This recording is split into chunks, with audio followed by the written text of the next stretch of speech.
Hi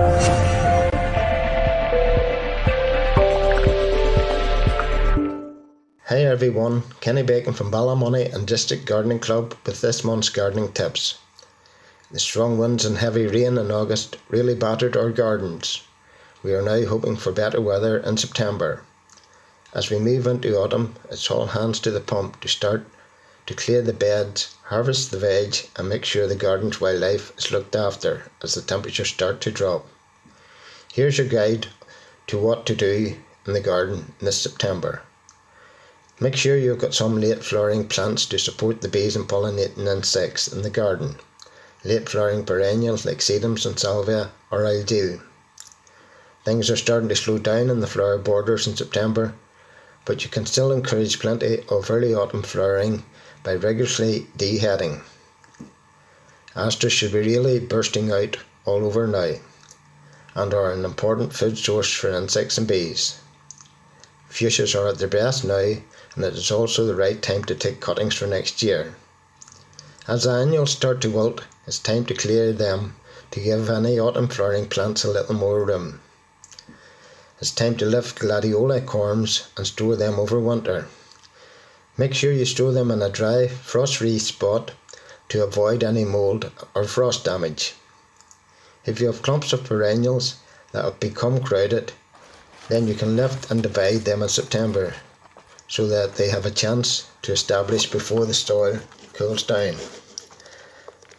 Plant spring bulbs such as fritillaries, daffodils, crocus and hyacinths for glorious colour next year.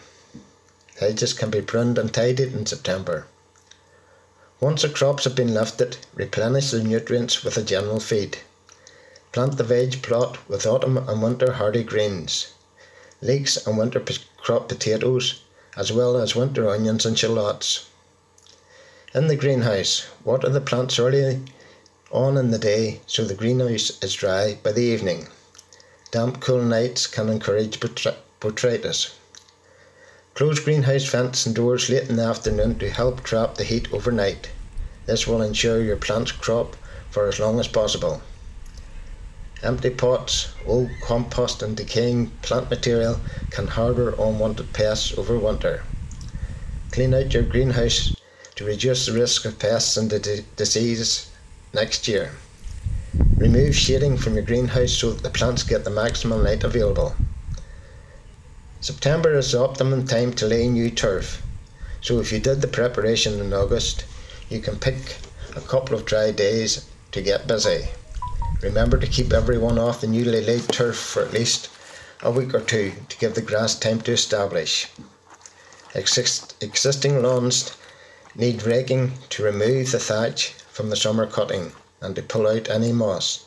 Then give your lawn an autumn feed to really green it up.